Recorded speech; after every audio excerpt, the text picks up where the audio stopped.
नमस्कार दोस्तों, study with पीके के यूट्यूब चैनल पे आपका स्वागत है। आज की इस वीडियो में हम लोग बलों के प्रकार को पढ़ेंगे कि बल के क्या क्या प्रकार होते हैं। ठीक है,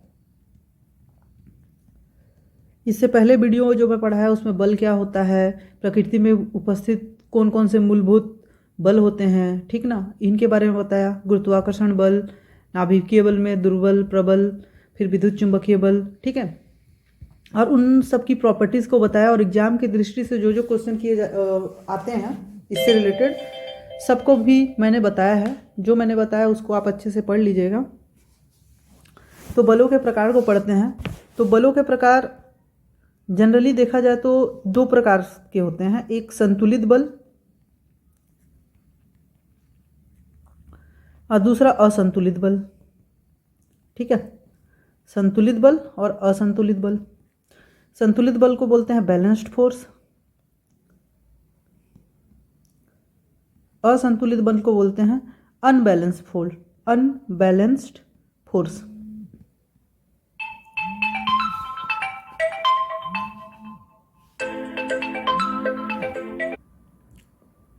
ठीक है, तो पहला जो है संतुलित बल। संतुलित बल होता क्या है, इसका सिंपल सा डेफिनेशन बता रहा हूं मैं ध्यान से सुनिएगा कि कोई भी एक वस्तु है उसमें एक साथ कई बल लग रहे हों। ठीक है, एक वस्तु है जिसमें एक साथ पे बहुत सारे बल लग रहे हों और उनका परिणामी बल शून्य हो।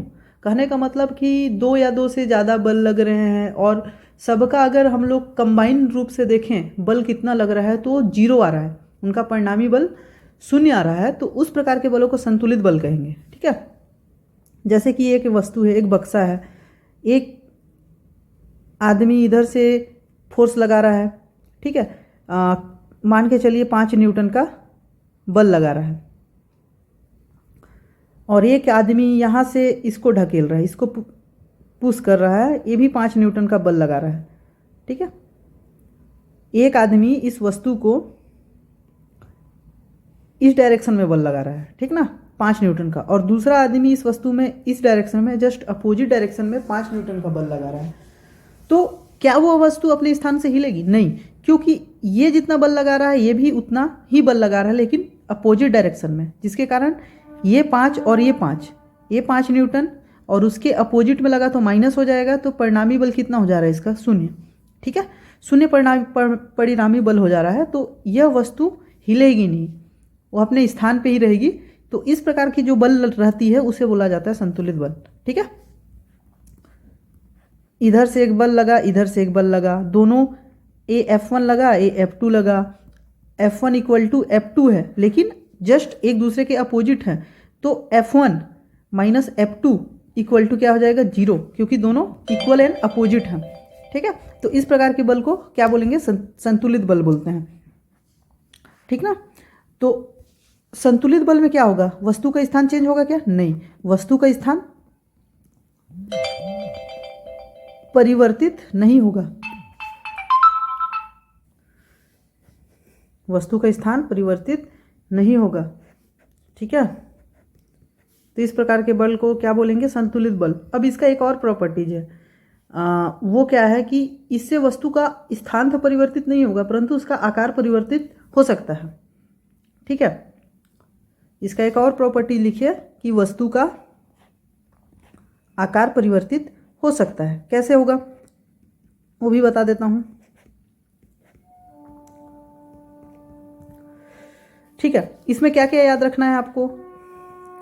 दूसरा चीज की परिणामी बल क्या होगा? शून्य होगा। परिणामी बल शून्य होगा किसमें? संतुलित बल में। वस्तु का स्थान परिवर्तित नहीं होगा, वस्तु का आकार परिवर्तित हो सकता है। जैसे कि इसमें एक व्यक्ति इस डायरेक्शन में 5 न्यूटन का बल लगा रहा है और इस डायरेक्शन में 5 न्यूटन का बल दूसरा आदमी लगा रहा है, तो वस्तु क्या होगा कि उसका आकार थोड़ा कंप्रेस हो सकता है। वो डिपेंड करेगा कि वस्तु किस टाइप की मटेरियल की बनी है। ठीक है, तो वस्तु का आकार परिवर्तित हो सकता है।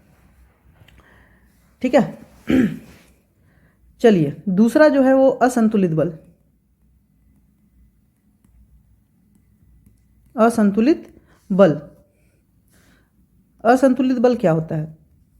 अब इसका सिंपल सा डेफिनेशन देखा जाए तो जब किसी वस्तु पर बहुत सारे बल लग रहे हैं, किसी वस्तु पर बहुत सारे बल लग रहे हैं, लेकिन उसका परिणामी जो बल लग रहा है, इक्विवेलेंट फोर्सेस जो उस पर लग रहा है वो जीरो नहीं है, जीरो के इक्विवेलेंट नहीं है, जीरो के बराबर नहीं है, तो उस प्रकार के बल को क्या बोलेंगे हम लोग? असंतुलित बल बोलेंगे।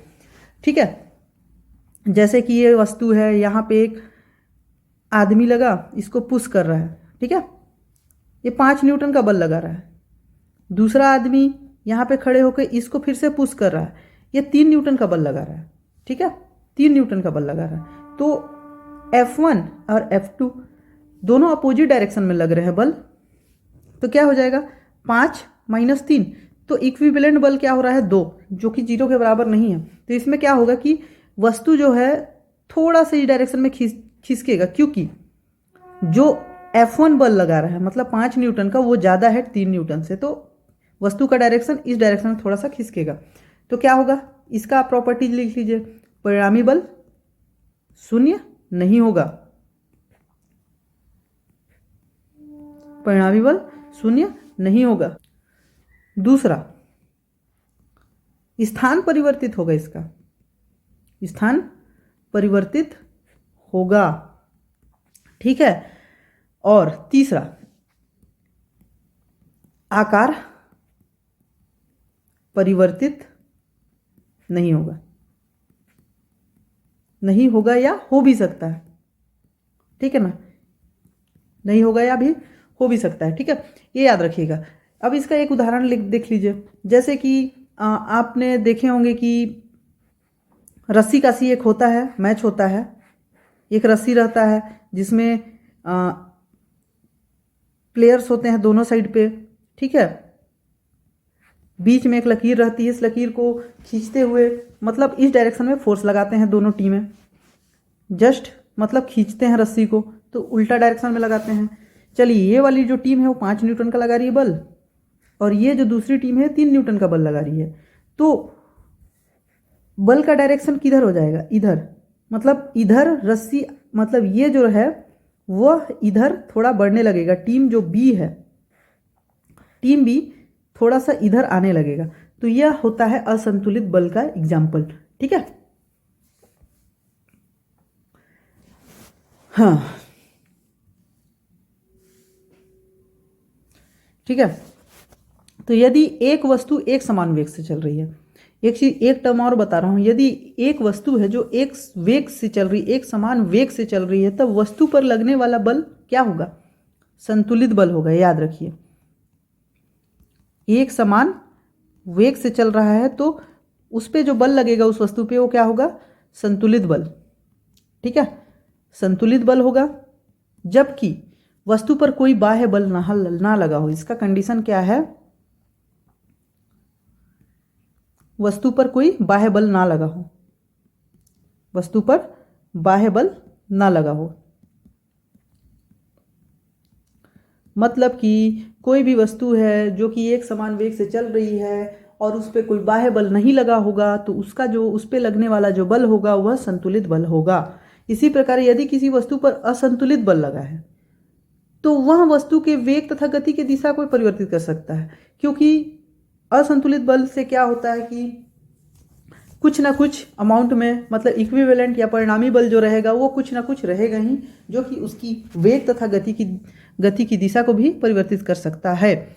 तो जो त्वरित गति होती है, त्वरित गति में क्या होता है, हम लोग त्वरित गति का कहने का मतलब यह होता है कि हर सेकंड पे, हर मिनट पे, हर घंटे पे कुछ भी है, स्पीड को हम लोग कंटिन्यूसली बढ़ाते जाते हैं। तो बल का वैल्यू हम लोग क्या कर रहे हैं? बढ़ाते जा रहे हैं। तो उसमें किस प्रकार का बल लगेगा? तो असंतुलित बल लगेगा। ठीक है, चलिए अब इसके टाइप को बता ही रहा था, बल के प्रकार को, तो इसको 2 टाइप से और हम लोग डिवाइड कर सकते हैं। एक को बोलते हैं संपर्क बल, जिसको बोलते हैं कॉन्टैक्ट फोर्सेस, और जो दूसरा होता है वो क्षेत्र बल होता है, जिसको बोलते हैं फील्ड फोर्सेस। ठीक है, संपर्क बल और क्षेत्र बल। तो संपर्क बल क्या होगा? देखिए, संपर्क बल नाम से ही समझ में आ रहा है, संपर्क मतलब कि 2 वस्तुएं जब संपर्क में आती है, दो वस्तुएं जब संपर्क में आती है, ठीक ना, क्या होगा संपर्क बल में, दो वस्तुएं जब संपर्क में आती है तो दोनों एक दूसरे पर समान दिशा या विपरीत दिशा में क्या करेंगे, बल लगाएंगे, विपरीत दिशा में बल लगाते हैं। तो ऐसे बलों को क्या बोलते हैं हम लोग, संपर्क बल कहते हैं। मतलब वह बल जिसमें दो वस्तुएं एक दूसरे के संपर्क में आती हैं और एक दूसरे पे जो भी बल लगाती है, चाहे वो समान दिशा में हो चाहे वो विपरीत दिशा में हो, तो उस प्रकार के बल को ही संपर्क बल कहते हैं। उदाहरण के लिए लीजिए आपका घर्षण बल। ठीक है, घर्षण बल में क्या होता है, एक वस्तु है, ये दूसरा वस्तु है, इन दोनों के बीच में एक कांटेक्ट होता है जिसके कारण एक दूसरे के समान या अपोजिट डायरेक्शन में जब ये बल लगाते हैं तो इसी बलों को बोला जाता है संपर्क बल। और क्षेत्र बल क्या होता है, जब दो वस्तुएं समान दिशा या विपरीत दिशा में एक दूसरे पर बल लगाते हैं परंतु उसमें संपर्क की आवश्यकता नहीं होती है, जैसे कि गुरुत्वाकर्षण। ठीक है, गुरुत्वाकर्षण बल क्या होता है कि गुरुत्वाकर्षण बल में कोई किसी वस्तु को आप ऊपर की ओर फेंकेंगे, वह नीचे की ओर जब आएगी, ठीक ना, नीचे की ओर वो गिरती ही है, तो उसी बल के कारण वह नीचे की ओर गिरती है, गुरुत्वाकर्षण। और वहाँ पे जमीन और उस वस्तु के बीच में कोई संपर्क रहता नहीं है, फिर भी जमीन उसको, पृथ्वी का जो सरफेस होता है, ठीक ना, अर्थ का जो सरफेस रहता है उसको अपनी ओर आकर्षित करता है, तो उस आकर्षण बल को ही गुरुत्वाकर्षण बल कहते हैं। इसमें कोई संपर्क की आवश्यकता नहीं है, इस प्रकार के बल को ही क्षेत्र बल कहते हैं। और भी बल लिख लीजिए, जैसे कि वैद्युत स्थैतिक बल बताया था, दो चार्ज आवेशों के बीच लगने वाला बल, उसमें भी एक डिस्टेंस पे रहते हैं, आपस में वह टच नहीं रहते हैं दोनों चार्ज आवेश, ठीक ना।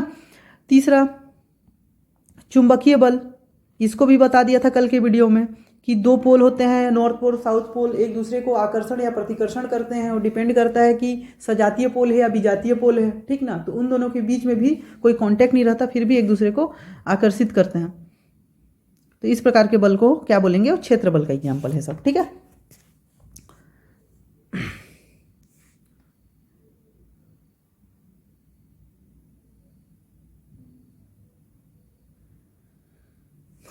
चलिए अब एक टॉपिक आता है जड़त्व, जिसको क्या बोला जाता है, इनर्शिया।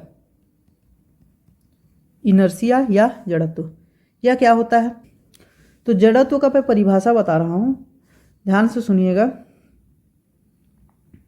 किसी भी वस्तु का वह गुण, किसी भी वस्तु का वह गुण जिसके कारण वह अपने विराम स्थिति में होने पर या फिर गतिशील स्थिति पे होने पर अपनी अवस्था को, ठीक ना, अवस्था को परिवर्तित करने का विरोध करती है, तो उस प्रकार के गुण को, वस्तु के उस गुण को ही जड़त्व कहते हैं।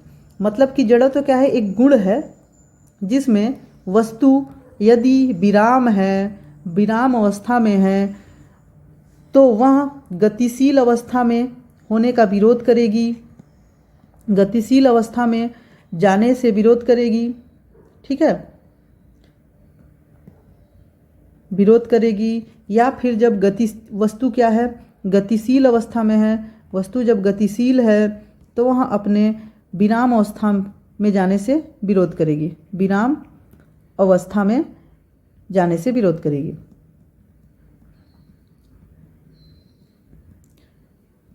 परिभाषा लिखना चाहें तो वस्तु का वह गुण जिसके कारण यदि उस पर कोई बल लगाया जाता है तो वस्तु यदि विराम अवस्था में है तो वह गतिशील अवस्था में जाने से विरोध करेगी, और गतिशील अवस्था में है तो वह विराम अवस्था में जाने से विरोध करेगी। तो इसी गुण को ही जड़त्व कहा जाता है, ठीक है ना, जड़त्व या इनर्शिया। अब इसके भी प्रकार क्या हैं, तो जड़त्व के भी 3 प्रकार हैं। पहला विराम का जड़त्व, ठीक है, विराम का जड़त्व, तो वस्तु का वह गुण जिसमें वह विराम अवस्था में है और यदि उस पर कोई बल लगाया जाए तो वह गतिशील अवस्था में जाने से विरोध करेगी, तो वह विराम का जड़त्व कहलाता है, ठीक है। दूसरा गति का जड़त्व, विराम के जड़त्व में विराम अवस्था से गतिशील अवस्था में जाने का विरोध करेगी। गति का जड़त्व में क्या होता है, वस्तु का वह गुण जिसमें वस्तु पे यदि किसी प्रकार का बल लगाया जाता है तो वह गति अवस्था से विराम अवस्था में जाने का विरोध करेगी। मतलब सेकंड वाला जो बताया था, विराम अवस्था से मतलब गतिशील है तो गतिशील अवस्था से विराम अवस्था में जाने का विरोध करेगी। और जो तीसरा टाइप होता है वो दिशा का जड़त्व। दिशा का जड़त्व दिशा का जड़त्व क्या होगा, तो वस्तु का वह गुण, ठीक है, वस्तु का वह गुण जिसमें यदि उस वस्तु पे कोई बल लगाया जाता है और वस्तु यदि गतिशील है तो वह अपने दिशा परिवर्तन का विरोध करेगी। तो इस प्रकार के बल को ही, इस प्रकार के जड़त्व को ही दिशा का जड़त्व कहा जाता है। अब जड़त्व मतलब क्या होता है, एक वस्तु स्थिर है, एक मेज है, इस पर टीवी ही रखा हुआ है, ठीक है ना, ये जड़त्व ही है, ठीक ना, विराम अवस्था में है, जड़त्व नहीं विराम अवस्था में है। अब यदि आप इस पर कोई फोर्स लगाते हो, ठीक है, आप यदि इस डायरेक्शन में कोई फोर्स लगाते हो, आपके कुछ हद तक के बल के लिए वह उसी अवस्था में रहेगा। यदि इसका भार 5 kg है तो यदि आप 5 न्यूटन तक के बल लगाते हो, मान के चलो, तो वह अपनी स्थिति को परिवर्तित नहीं करेगा, इस डायरेक्शन में ही आएगा, बल्कि जहाँ पे वह रुका है उसी जगह पे रुका रहेगा। तो आपके 5 न्यूटन तक के बल लगाने तक भी वह उसी स्थान पे है, मतलब वह अपने गतिशील अवस्था में जाने से विरोध कर रही है। तो इसी को बोलेंगे हम लोग विराम का जड़त्व। यदि इस पे आप 6 न्यूटन का बल लगाओगे तो हल्का सा वह खिसकेगा, ठीक है, लेकिन 5 न्यूटन तक वह अपनी स्थिति को बनाए रखेगा, उसको बोला जाएगा विराम का जड़त्व। दूसरा, यदि एक बस है, ठीक है, वह इस डायरेक्शन में चल रही है, आप अचानक से आते हो और इसको रोकने का कोशिश करोगे, ठीक है, बस को रोकने का कोशिश करोगे, कुछ भी लगा दिए, किसी भी एक दूसरे बस गाड़ी के द्वारा आप उसको रोकने का कोशिश करोगे तो कुछ हद तक वह रुकेगी नहीं। यदि इसकी स्पीड 20 kmph है, 20 km/h है, और यदि यह रुकी ही अवस्था पे है, जीरो है, तो उस डायरेक्शन में इसको ढकेल के ले जाएगी, लेकिन वह रुकेगी नहीं। तो इस प्रकार के जड़त्व को बोलेंगे गति का जड़त्व। और तीसरा है दिशा का जड़त्व। ये बस है, इसकी दिशा यह है, आप इस दिशा में डायरेक्ट मतलब बल लगाए, मतलब बस को इधर मोड़ने का कोशिश किए, परंतु वह कुछ हद तक के बल के लिए अपनी दिशा को परिवर्तित नहीं करेगी, तो वह क्या कहलाएगा, दिशा का जड़त्व, ठीक है। चलिए अब हम लोग पढ़ते हैं main topic, Newton law of motion. Newton law of motion, Newton के गति का नियम, न्यूटन के गति का नियम, न्यूटन लॉ ऑफ मोशन, ठीक है। कितने गति के नियम हैं, तो इसके न्यूटन के जो गति के 3 नियम होते हैं, ठीक है, 3 नियम हैं। इन नियमों को पढ़ाने से पहले आपको थोड़ा सा न्यूटन का एक ब्रीफ हिस्ट्री दे देता हूँ कि इनका पूरा नाम जो था, जो न्यूटन के गति का नियम दिए, इनका नाम था सर आइजैक न्यूटन। ये याद रखिएगा, बहुत सारे एग्जामों में क्वेश्चन किया जाता है कि न्यूटन के गति का नियम किसने दिया, तो सर आइजैक न्यूटन ने। इन्होंने क्या किया था, सन 1687, ठीक है ना, मैं एक बुक लिखा था जिसका नाम क्या था, प्रिंसिपिया नामक बुक लिखा था। इसी बुक में इन्होंने गति से संबंधित 3 नियम दिए थे, ठीक है ना, गति से संबंधित 3 नियम दिए थे। तो कौन लिखा था, सर आइजैक न्यूटन ने सन 1687 में प्रिंसिपिया नामक बुक लिखा था, जिसमें न्यूटन के मतलब गति से संबंधित 3 नियम दिए थे, ठीक है। तो इसका जो पहला नियम है, प्रथम नियम, वह ध्यान से सुनिएगा। यह प्रथम नियम में क्या बोला है, यदि कोई वस्तु विराम अवस्था में है तो वह विराम ही रहेगी, और यदि कोई वस्तु गतिशील अवस्था में है तो वह गतिशील ही रहेगी जब तक कि उस पर कोई बाह्य बल ना लगाया जाए, ठीक है। विराम अवस्था में है, वस्तु विराम अवस्था में है, तब क्या रहेगी, विराम ही रहेगी। दूसरा, वस्तु गतिशील अवस्था में है,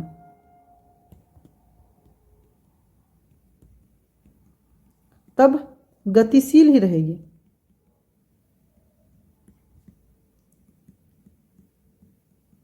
जब तक कि उस पर बाह्य बल ना लगाया जाए, जब तक कि बाह्य बल न लगाया जाए। यह परिभाषा आप याद रखिएगा, एग्जाम में सीधे इससे क्वेश्चन पूछते हैं कि न्यूटन की गति का प्रथम नियम क्या है, इनमें से कौन सा है, ठीक है। या फिर नियम दे देगा कौन सा नियम ही है, ठीक है। वस्तु विराम अवस्था में तब विराम में ही रहेगी, वस्तु गतिशील अवस्था में है तब गतिशील ही रहेगी, जब तक कि उस पर बाह्य बल ना लगाया जाए।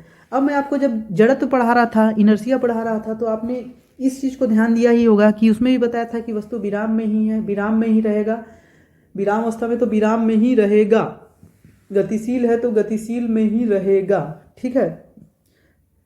क्योंकि वह विराम से बाह्य बल लगाने के बाद भी विराम अवस्था से गतिशील अवस्था में आने के लिए उस बल का विरोध करता था, तो वह गुण ही इनर्शिया था।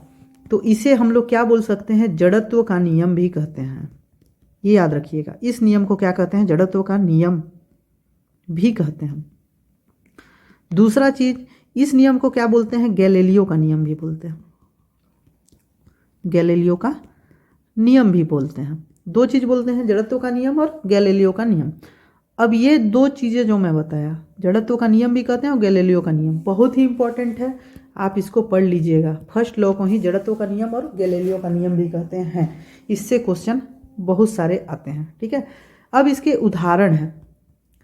अब जब न्यूटन की गति के नियम, तीनों नियम को पढ़ाऊंगा तो तीनों नियम से जो जो उनके उदाहरण हैं उससे भी क्वेश्चन आते हैं। आपको उदाहरण दे देगा और बोलेगा यह न्यूटन के किस गति के नियम के हिसाब से है, ठीक है। तो इसमें क्या लिख लीजिएगा, मतलब जैसे कि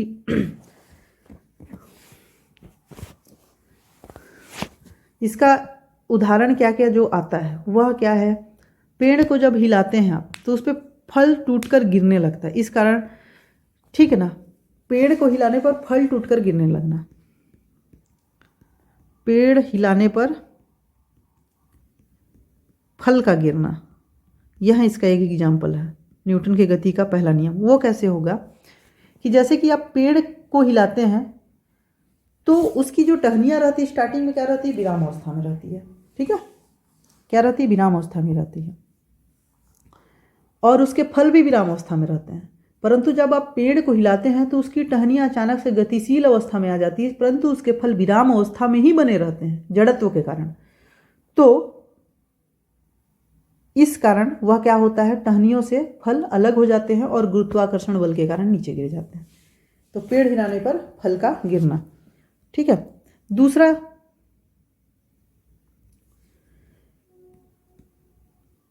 दूसरा एग्जाम्पल लिखता नहीं है, आप सुन लीजिए। एक मेज है, मेज पे एक टेबल क्लॉथ रखा हुआ है, टेबल का जो आता है, टेबल का जो कवर आता है वो रखा हुआ है और उसके ऊपर एक गिलास रखा हुआ है, ठीक है।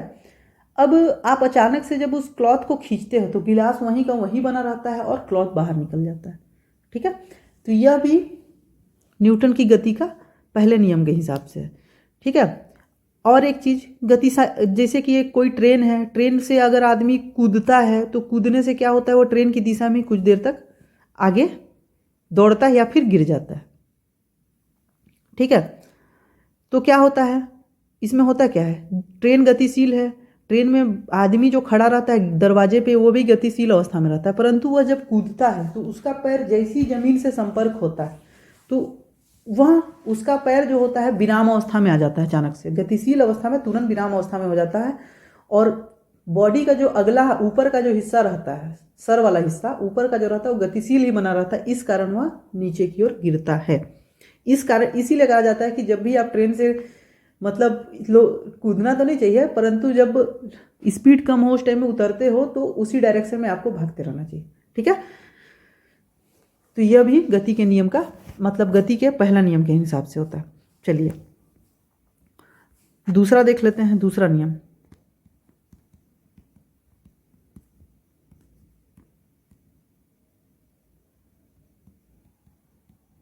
द्वितीय नियम क्या है, न्यूटन की गति का द्वितीय नियम क्या है,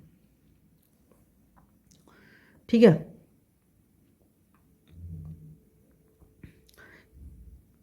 वस्तु में संवेग परिवर्तन की दर ठीक है, यह क्या है कि किसी वस्तु पर बल की दिशा में कार्यरत बल वस्तु में संवेग परिवर्तन की दर के अनुक्रमानुपाती होता है। मतलब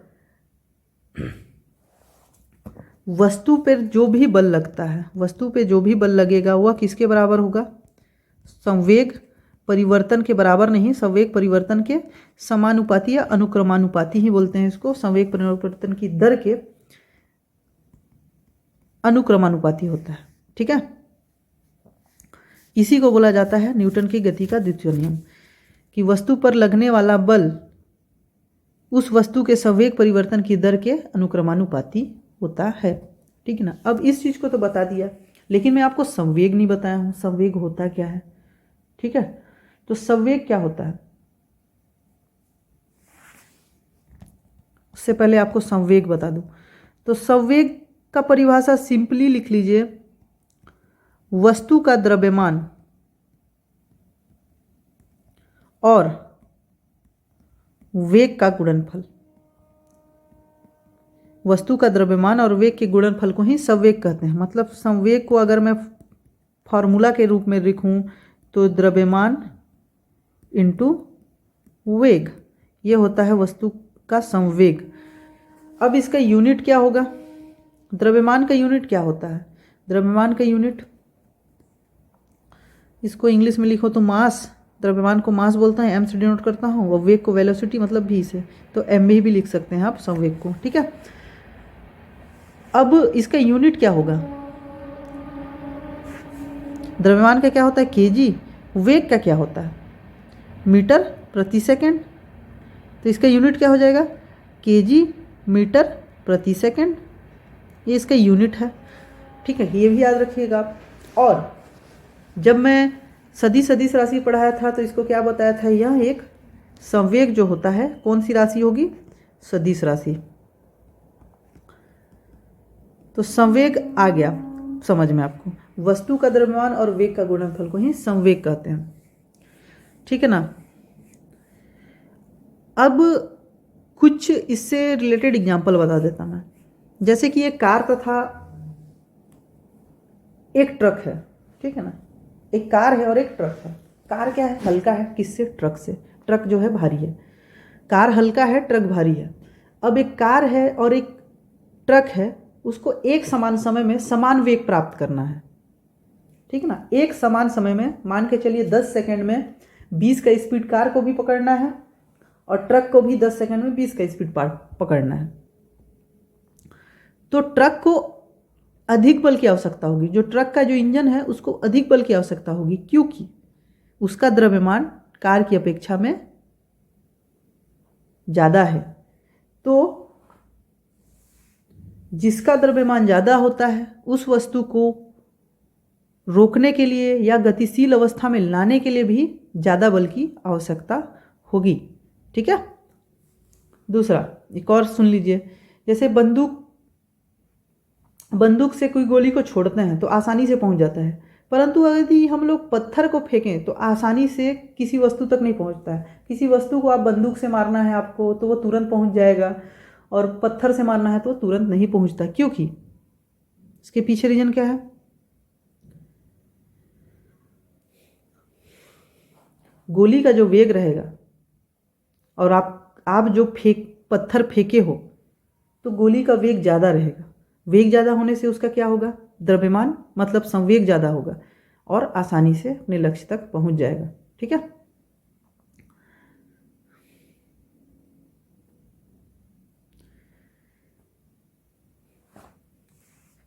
तो न्यूटन के गति का द्वितीय नियम पढ़ रहे थे, जिसमें मैं बोला कि द्वितीय नियम के अनुसार किसी वस्तु पे लगाया गया बल उसके संवेग परिवर्तन की दर के बराबर, दर के अनुक्रमानुपाती होता है। अब यहाँ पे तो ये आ गया, बल को हम लोग क्या लिखते हैं? फोर्स। और संवेग को नथिंग बट मैं बोला मास इंटू वेलोसिटी। ठीक है, mass into velocity. Mass into velocity लीजिए, परंतु इसमें दर पूछा है तो नीचे सेकंड भी रहेगा। ठीक है, फिर से कर दूं मैं तो मास इंटू वेलोसिटी को मैं क्या लिखता हूँ? मीटर प्रति सेकेंड, और ये सेकेंड तो था ही सेकेंड, तो मीटर, ये मास है, अब ये मीटर है, इसमें कंफ्यूज नहीं हो जाएगा, मीटर को मैं एल लिख देता, ठीक है, मीटर को मैं एल लिख देता, लेंथ, ठीक है। तो मास इंटू लेंथ, ये क्या हो जाएगा सेकेंड स्क्वायर, और लेंथ मतलब क्या है मीटर, मीटर प्रति सेकेंड स्क्वायर क्या होता है आपका एक्सेलरेशन। तो फोर्स को हम लोग क्या बोल सकते हैं, मास इंटू एक्सेलरेशन। अब इसमें देखिए बल की परिभाषा निकल गया ना, फोर्स की परिभाषा निकल गया ना। फोर्स को मैं क्या बोलूँगा, फोर्स को अब मैं बल को बोलना चाहूँ, एफ बोले तो बल, मास बोले तो द्रव्यमान, एक्सेलरेशन बोले तो त्वरण। तो बल मैं निकाल लिया, बल जो होगा द्रव्यमान, किसी वस्तु के द्रव्यमान और उसका त्वरण का गुणनफल होगा। तो इसमें क्या निकल रहा है हम लोग का, बल की परिभाषा, बल की परिभाषा आ रही है। तो इससे हम लोग को क्या पता चलता है, द्वितीय नियम के अनुसार से बल की परिभाषा, बल की परिभाषा मिलती है। ये चीज़ याद रखिएगा, ये भी पूछा जाता है। अब यदि इस इक्वेशन में force equal to mass into acceleration में अगर मैं त्वरण को जीरो कर दूं, त्वरण जीरो कब होगा, जब वस्तु विराम अवस्था में होगा, उस पर कोई त्वरण नहीं लग रहा है, तो फोर्स का वैल्यू क्या हो जाएगा जीरो। तो त्वरण जीरो होने पर बल भी जीरो लगेगा, मतलब कि यदि वस्तु विराम अवस्था में है तो उस पर बल जीरो होगा, ठीक ना। लेकिन उसका द्रव्यमान जीरो नहीं होगा, ठीक है ना। अब इसके कुछ एग्जाम्पल ले लेते हैं द्वितीय नियम का उदाहरण।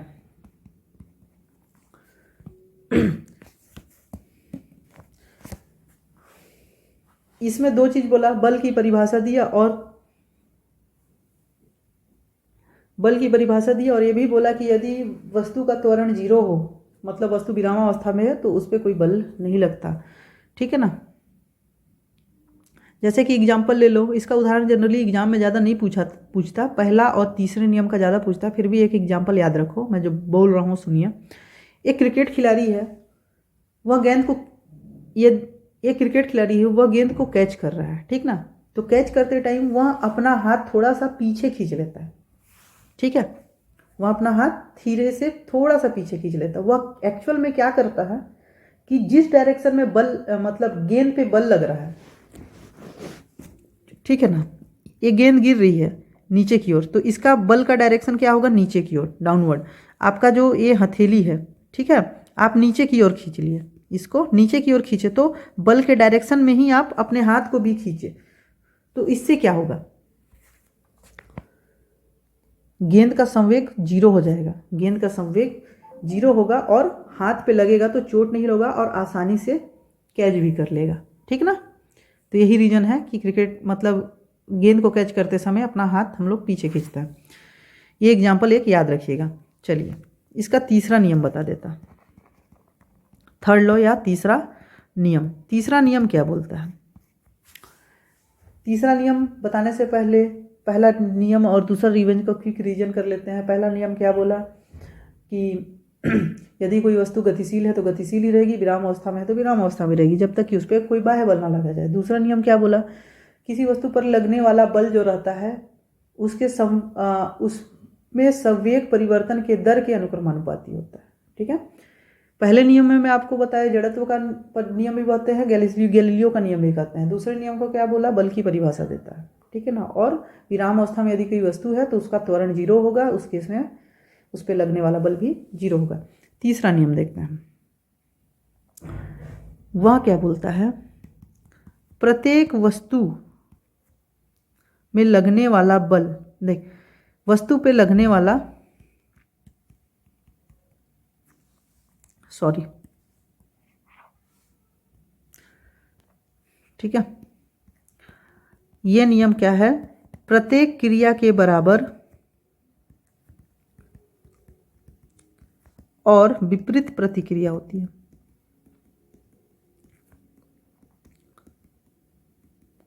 प्रत्येक क्रिया के बराबर और विपरीत प्रतिक्रिया होती है। ये है क्या एक्चुअल में, ठीक है। जैसे कि ये 8 kg का एक पत्थर रखा हुआ है, एक इंसान इस पे बल लगाता है, 5 न्यूटन का, क्या वह इसको गति अवस्था में ला पाएगा? नहीं ला पाएगा, क्योंकि वस्तु का जो द्रव्यमान है उस पर लगने वाले बल से कहीं ज़्यादा है। ठीक है, परंतु जब इसको ये ढकेलेगा, इस डायरेक्शन में जब ढकेलेगा तो उसके अपोजिट डायरेक्शन में आदमी खुद ही गिरने लगे, खुद ही ढकेल मतलब खुद ही नीचे, मतलब बाहर की ओर आएगा। ठीक है, जितना बल ये इधर लगाएगा उतना ही अपोजिट बल इसको भी मिलेगा, झटका मिलेगा। तो इसी नियम को बोला जाता है तीसरा नियम गति का। प्रत्येक क्रिया के बराबर और विपरीत प्रतिक्रिया होती है। यदि यह इस डायरेक्शन में 5 न्यूटन का बल लगाए तो अपोजिट डायरेक्शन में भी इसको 5 न्यूटन का झटका लगेगा। ठीक है, ये नियम याद रखिएगा। इसके उदाहरण जो हैं वो भी बहुत ही इम्पोर्टेंट है, जैसे कि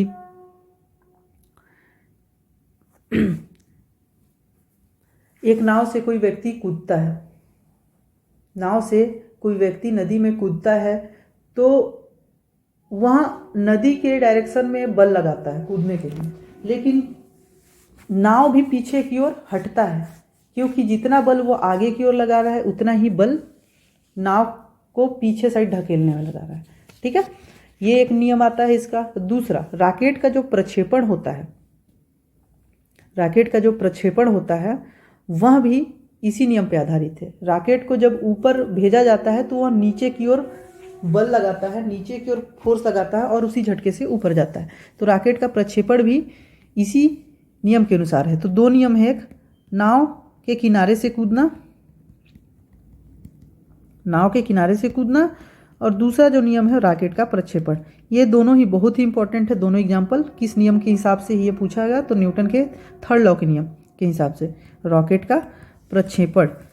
ठीक है, अब जो तीसरा नियम है, न्यूटन का जो तीसरा नियम बताया, न्यूटन की गति का तीसरा नियम, इसे रेखीय संवेग संरक्षण सिद्धांत पर आधारित नियम भी कहा जाता है। मतलब यह नियम रेखीय संवेग संरक्षण सिद्धांत पर आधारित है। यह भी इंपॉर्टेंट है, आप इसको याद रखिएगा। ठीक है, नेक्स्ट वीडियो में हम लोग आवेग को पढ़ेंगे, उसके बाद मैं घर्षण को पढ़ाऊंगा। घर्षण को पढ़ाने के बाद अभिकेंद्री बल, अपकेंद्री बल, उसके बाद यह चैप्टर खत्म हो जाएगा। तो मिलते हैं नेक्स्ट वीडियो में, तब तक के लिए धन्यवाद।